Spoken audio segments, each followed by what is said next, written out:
Okay, good morning. It's still morning here. Yes. We're at the State House in Augusta, Maine. My name is Shurtleff. I'm the coordinator for the John Birch Society, coming from Boston. And we're here with some local members and friends trying to educate legislators here, or inform them about a very dangerous proposal called the Article 5 Constitutional Convention. Now, the McGonigle Daily News had an article middle of December mentioning a group. You can go to their website. Maine group seeks constitutional convention to affirm that corporations are not people. This is a group called We the People Maine, which is, I think, considered a left-wing group. And by the way, this issue is not left-wing, right-wing, as you'll find out in a few minutes. Now, the amendment itself isn't the issue that we're discussing here. That may or may not have merit, or at least the notion of not having corporations be the status of people. It's the vehicle that they're proposing is the problem, a federal convention. So let me give a quick little constitutional lesson here. And by the way, I'm always learning things on the Constitution as well. There are two ways to amend the U.S. Constitution. Article 5 of the Constitution explains it. The first way is the way that we've always used, where 2/3 of the House and Senate, the U.S. House and Senate, will propose amendments, and it goes to the states. And usually there's a sunset, maybe 5 years or 4 years, although the 27th Amendment that was just added about 10 years ago was, there was no sunset clause. That amendment was about 200 years old. That was one of the original amendments that was kicking around the state houses. The second way, and by the way, the 3/4 of the states, they can also be ratifying committees. Now, let me give you the 18th Amendment was passed that allowed the transportation and manufacturing of alcohol, and the 21st Amendment repealed that. And there were some dry states where the legislators would under no way would they vote to repeal the 18th Amendment. So the Congress said, well, then we have to have ratifying committees to make that work. So they appointed, instead of having the legislators, they took it out of their hands and they gave it to ratifying committees. Much easier to control, right? So my contention is that these folks may end up having the same corporate interests of trying to dissolve work against their interests. Meanwhile, we have a federal convention. So the other way to do it is where 2/3 of the states apply for a constitutional convention, a Article 5 convention. Now, we've never had one under the U.S. Constitution. We had one under the Articles of Confederation, and we're very glad we did. It gave us, I think, the greatest document that governed mankind in the history of the world. But they actually exceeded their mandate, and they changed the mode of ratification. Under the articles, you needed a majority. All 13 states had to approve. Rhode Island never even showed up, and they said, let's change it to 9 states. So they changed the mode of ratification. And again, we're glad we got what we got. However, we don't think that same caliber of individual will be represented at any future convention. And so that's one of the concerns. This con, there are a lot of groups like this group here think that you can limit it to one issue, one amendment. And that's not the case at all, because the Constitution is very clear. It says that states will call conventions for the purpose of amendments. So the legislators in Maine may say, hey, we like this idea, let's have a con. And they go down to this convention, wherever it may be, Philadelphia, Washington, D.C., or wherever it's determined, Hawaii, probably, where some legislators like to go this time of year. And that particular amendment may not even be brought up for a vote, for consideration.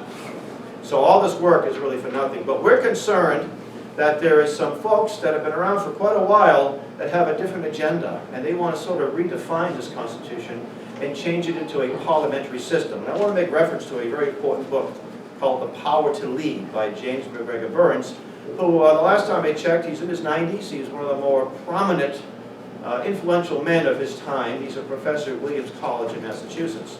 He wrote this book in the mid-'80s, and I looked through it. And he said that he paid a lot of homage to our founders. He said it was a great Constitution. It lasted a while, but it's no longer valid. And he said that we have to make right what our founders made asunder, put asunder. In other words, he said the Constitution is a very difficult document to work with. And we have to turn them upside, he actually quoted, we have to turn it upside down. So his people that support this idea, want to have a new type of constitution. Now, one of the arguments is Well, the states will never do anything crazy. Really? 3/4 of the states won't do anything crazy? They've been doing crazy things for the last 100 years, folks. So let's not just assume they won't do something crazy. And we think there's a lot of constitutional illiteracy out there, even among legislators. You can go up to most legislators here, and I'd be hard-pressed to find out how many have even read the Maine state constitution. Ask them that, see what they tell you. They probably won't. But not that there isn't. Now, I mentioned this group from Maine that's on the left side of the spectrum. There's a lot of folks on the right side of the spectrum also pushing this. Mark Levin, who's a well-known talk show host, he's on probably up here in Maine on a number of AM, FM stations. He wrote a book back in August, Liberty Amendments, and he's got about 15 amendments he wants to see proposed. In my opinion, there's 2 amendments I'd like to see repealed. If we had a convention of constitutionalists, we'd repeal the 16th Amendment, 17th Amendment, and go home. But it's probably not going to how it works. So Mark Levin has influenced lots of people. Rush Limbaugh, Sean Hannity, and numerous people. I think this would be a great idea. And sometimes things at first view do sound good, right? They look at a Congress and a federal government that's sort of out of control. But why are they out of control, folks? Because we keep on sending the people down there. That's the problem. And do you think our legislators in our states are any better? And I asked both people on both sides. Now, Harvard law professor Larry Lessig is also a big supporter of this. I attended, in fact, my friend and colleague in the back will be up here in a minute. We both attended the conference at Harvard 2011. They would not let me participate. Someone who's been fighting this thing since 1988. They didn't want my position. They only allowed one person to speak out against the CONCON, and that was Professor Lawrence Tribe of Harvard, who was a colleague of Larry Lessig. It would be kind of hard not to have him there. Other than that, everybody was in favor of a CONCON. Common Cause, for example, an advocacy group, National Tea Party, which is a DC-based group, the Goldwater Institute, based out of Arizona, a conservative-type think tank, and many other groups all pushing for this. So, like I say, we've got our work cut out for us. And we are finding lots of people. Sometimes when you just sit people down and say, read this and take a look at that, that's why we've been distributing this article here. And we have this, and we have a 12-minute CD and DVD by legislators in Oklahoma that successfully fought this. And by the way, Maine already has about 3 or 4 old calls that go back to 1900. And we believe that those old calls may be recognized by Congress as legitimate. There's a call in Vermont calling for a constitutional amendment to outlaw bigamy. Well, what happened was they passed a law at the federal level. That's when Utah became a state, and there was an issue with that. But that's a call. The purpose of the call is irrelevant. The fact that it's a call is what makes it valid. So we've been working to get lots of states that rescinded their calls as well. And we're urging people to examine this issue. We got a lot of problems, no question about that. We have a Congress that's not answerable. And the bottom line is, if they're not obeying most of the Constitution now, why would they obey 5 more, 10 more amendments? And Dan's going to be talking about one writer that I just, Edward Vieira, who wrote some, he's a law professor with more degrees than a thermometer. He's going to make reference to him in a minute. So I do want to encourage you to get copies of this article. It's on our website. You see our Choose Freedom Facebook page. You get a lot of information on this subject. And also this DVD, this is a CD, but the DVD is available on YouTube as well. You can go to the Facebook page, and there's links there. And in Maine, we have the Maine Friends of the John Birch Society on Facebook, and we also have a Facebook page called Stop the Constitution Convention, which I am the administrator. So at that point, I'd like to invite my friend and colleague, Dan McGonigle, I should say author, and he's going to be talking a little bit about the Edward Vieira's position on it. So, Dan?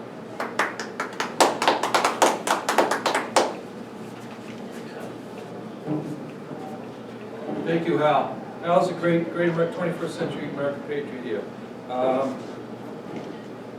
Okay, I just want to speak very briefly about an article. The title of this article is Enforcement, Not Amendment. And it's by Dr. Edwin Vieira, Jr., PhD, JD. And it's posted at the website newswithviews.com. And I consider Dr. Edwin Vieira is sort of a mentor of mine, and also I consider him to be he top constitutional scholar in the country, and sort of like the 21st century version of the Founding Fathers all wrapped into one. And he's also a patriot.